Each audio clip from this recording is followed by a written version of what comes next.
Welcome to the CEO Tech Talks podcast, where vision meets impact. I am your host, Ambreen Ahmed. Each episode, I sit down with exceptional leaders who are shaping the future of business, technology, and transformation. This show is about more than just success. It's about clarity, purpose, and those bold decisions that light the way forward. Join me as we uncover the insights, challenges, and breakthroughs from today's most inspiring voices. Leaders who are redefining what it means to lead in a rapidly changing world. This is CEO Tech Talks. Let's dive in. Hi, Chris. Nice to meet you. Thank you for joining. Where are you calling from? Vancouver, Washington. Very nice. Can you tell me a little bit about your role and how it fits into the bigger picture of Maren-go Solutions Corporation? Yeah, so I'm the CEO and co-founder of Maren-go. We started our team off focused on the vision that small, attritable, low cost, we kind of at the time kind of coined as blue collar autonomy, could change the way the DoD interacts with the supply chain to take care of people. Specifically, the way we think about the smallest units like the fire teams and the squads and what they're able to accomplish if technology is built for them rather than for the commander or for the leaders. And so that's been kind of the focus from the get-go, and my obsession. As you know, CEOs had many roles. It started off with just me and two co-founders, and we're up to 13 people that are all doing really complex tasks. And so I find myself filling all the gaps of what the team needs to do, making sure cash flow comes in, ensuring the next contract opportunities and the right relationships are there. And so the future of the team continues to one, the team gets taken care of, and two, the mission continues to be pursued. What does a typical day look like for you? So, up in the morning, kind of like today, right? Like you get a meetings that might add value to the effort. I have a list of tasks to do. I start knocking out those tasks. The team gets to work. I interact with them as they move throughout their day.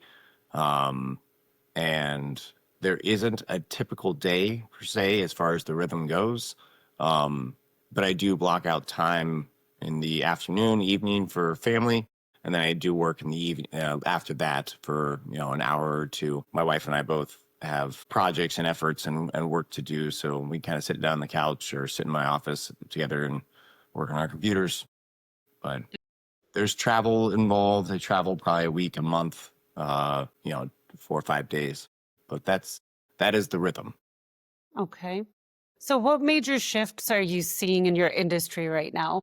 So over the past 7 years, autonomy has gone from being something of a fascination of sorts to an obsession. And it's become an obsession for good and bad reasons. The bad reasons, obviously, Russia is attacking Ukraine, has created the conditions where Ukraine was forced to adopt automation and robotic processes. And they did so out of a purpose of survival, and Russia reciprocated out of a purpose of success.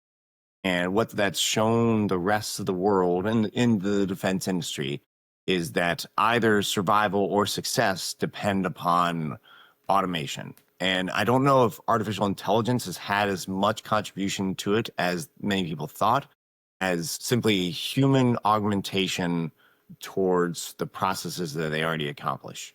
And so I think that to me is where the industry has profoundly changed its perspective. And it's almost adopting technology is almost like a faith. I describe it as like, for robots, right? Drones specifically, it's like you believe that drones can do some things by themselves, then you believe they can do it with cameras, then you believe they can do it with stuff, and then you would believe they can do it with people.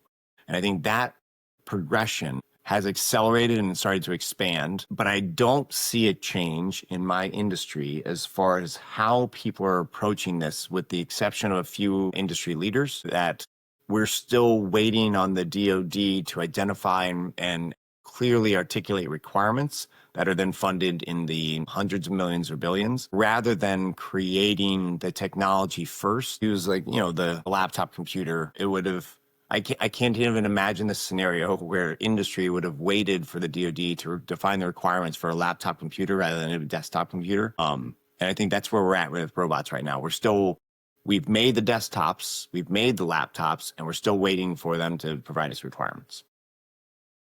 So changed and unchanged to a degree. It sounds like this is impacting your growth strategy, or not. It did. I mean, absolutely. I mean, we started off in small drones. We made small drones.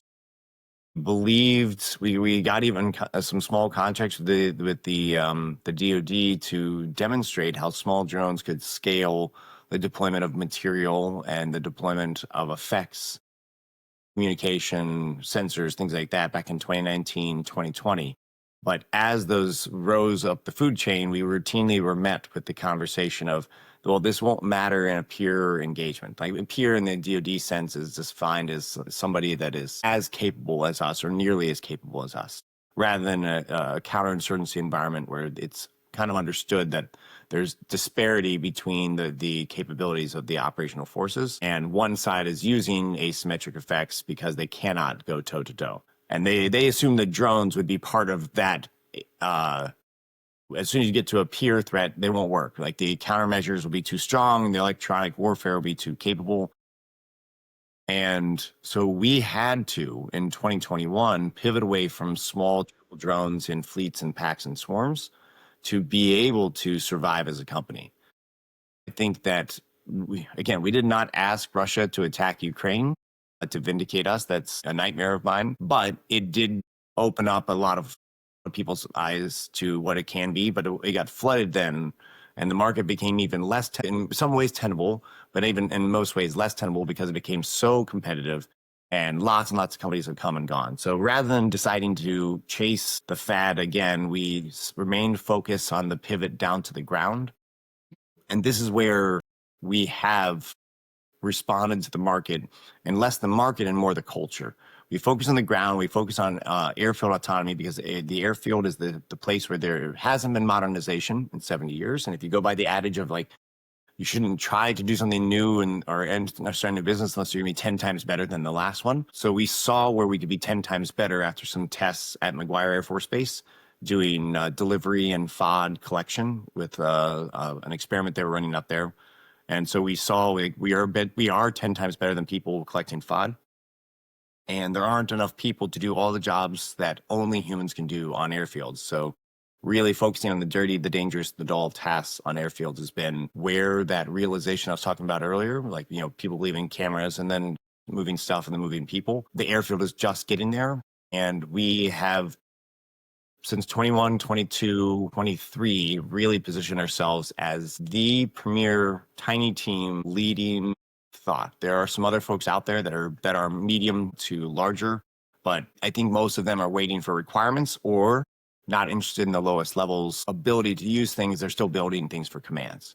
So we are always responding to what we know the technology can do for the lowest level, but we are also always responding to what people are willing to adopt and pay for as a business. The compliance and all the requirements takes a long time to get going. And cybersecurity, you had mentioned like some of your expertise and your background. We have internal to our team a gentleman named Paul Gremon-Prey. He's been spectacular. He's self-trained, came up through, and he helped us achieve a CMMC level 2 certification as an example, right? And that was a solid year-long process as we went on to our DD 2345. It's those types of efforts that no step along the way is complicated, to be clear. They just require foundational expertise that has to follow a process to comply with a certification level or standard. So now I'd like to shift a little bit into your business. So what's working well for you and what's been frustrating? What has been working well for us? We have delivered to people, specifically the enlisted level and their leaders, what we said we were going to do. And when they have said, can you do a little bit more to make this right for us? We have been able to do that. And so that is what we've been doing right. I don't know of many teams out there that culturally, and this has nothing to do with like where we're located or what we're doing, but we have a culture regardless of the person that when, the enlisted person says, this would make my life better, can you? We find a way to get as close to that as possible. And I think that has been what we've been doing very well. I think if there were something that like, we're not doing things poorly at any level, but I think we are overestimating our capacity to move the technology forward. And what that has done is created conditions where we start running a direction that we know the market should be going or believe the market should be going. People they say they want the technology to be there, but then when it gets close to it, right, and they can, the customer can fund the finishing portions of it, we've found lackluster. You have to have like the alignment of dollars and will and the authority. So I think that's what we've done. We've had a lot of tangential stops that have burned time, energy, in a way that has been, I don't know, disappointing is the wrong term, but a cold, hard reality of being in the innovation space. So what metric are you focused on improving the most? Yeah. So right now, my key metric is based off adoption. That is the rate of Airfields adopting our Maren-go Airfield operating system. That is the key metric we are going off of. And if we have more of those, we are doing more things right. And so right now we have our goal for 2026 is that we have 8 airfields adopting the Maren-go Airfield operating system. Our goal for this year was to have 2, and we have 3 airfields adopting our technology. Now, some are adopting small segments of it, some are adopting the entire thing, but that is the key indicator that we as a team are pursuing. Subordinate to that, we have every functional area or every team group, because we have cross-functional groups kind of organized within our autonomy team that bleeds over into our front-end team, that bleeds over into our back-end team, that bleeds back into the autonomy team. And the merge requests and things like that, they all have their own subordinate requirements or goals, but everybody is working towards the exact same thing. Is if end users are adopting, that is what everybody's working towards. You said that your goal was to have 2 airfields this year. You're at 3. Next year, you want to be up to 8, so you need to add 5 more. Yes. How do you plan on doing that? Well, we have been awarded a TACFI, and we are pursuing a StratFi. Like, my obsession right now is finding matching funds for that StratFi. I have matching funds already on the O&M side because of an ongoing project. What we've done, I guess, has been sufficient to draw the attention of Congress, and we believe that the big beautiful bill, once the dust settles, will have some number of millions of dollars. We believe it's around, I don't know, there'll be some amount of money to deploy this at least to 1 or 2 more airfields. And if the StratFi is something that we can build off of, then that could be 2 to 3 more airfields there. The TACFI is already giving us 1 more. So I've already got 3 identified for 2026, and we're 8 months into 2025. So I know how I'm getting to 3 more airfields. If I can again, this is my obsession, right? I'm trying to find strategic partners, investors, things of that nature. If we can get that additional funding, the Air Force has already made it clear that for every $2 we get of matching, and so right now I have matching DoD dollars or government dollars and or matching venture capital investment dollars, they will match with 1. And so to me, they'll do that. Well, not to me. They will do that up to $15 million. And so if I can do that, then I can scale to those other 2 bases. And now I've got my 5 locations. Wow, that sounds so exciting. What is something you would like to tell our audience about your company and your call to action? Okay, yeah. So what folks should know about Maren-go, if they're in uniform, is that we are building things for them to be better in every task they do, because either they have more time to do it or they're more informed on how to do it. And we are doing it in a way that does not require a contractor. And people in uniform will understand what this means, because we work 8 to 10-hour days in the military. That's not like that. That's the rhythm. But a lot of days we work 18 to 24-hour days. And that's necessary because the mission requires it. And we understand that for the people to our left and our right, we put in that extra work.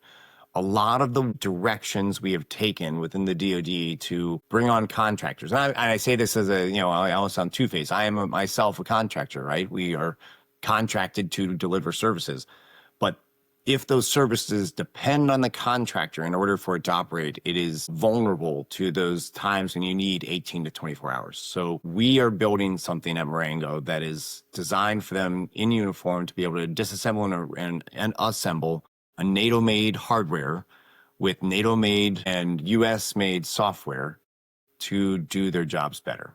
And I think the thing that I would say as a call to action would be for folks that have the creative capabilities to make something that would benefit anybody else in the world. So I do volunteer stuff. I've started a couple nonprofits or been involved in the start of one and created one. I describe this as recklessness to a degree. Like, people need to be more reckless. You can call it bold, you can call it brave, whatever you want to call it. I refer to it as reckless in an endearing sense. People need to be more reckless with their time and not reserve it for things that are comfortable. Watching TV, relaxing are rewarding and necessary functions and times of somebody's life. But there needs to be reckless action towards helping others. And whether it's helping people who are unhoused, helping people coming out of hunger or seeking sobriety, or children seeking sports teams. We need more sport. We need more athletics coaches. We need more extracurricular mentors. Just find a way to do that. And even if you fail at those tasks, like you're not as good as you thought you would be, or you're not as good as other people are, you will be better than not having done it for the people you tried to help and the people that are you're working with, because you'll divide up the tasks and you'll make the lift for your community to be better. You can do that in business, like what we've done with Maren-go, I think. You can do that in the community, and you can even do that in your neighborhood. So it doesn't take a lot to be reckless in a good way. I love that. Being reckless with your time. Thank you so much, Chris, for your time, for your insights. It's been amazing. And that's a wrap. Thank you so much. Thanks. Thank you for joining CEO Tech Talks. I hope today's conversation sparked new insights and inspiration for your own leadership journey. Until next time, stay inspired, stay visionary, and keep leading with light. Brought to you by Neura AI Consulting.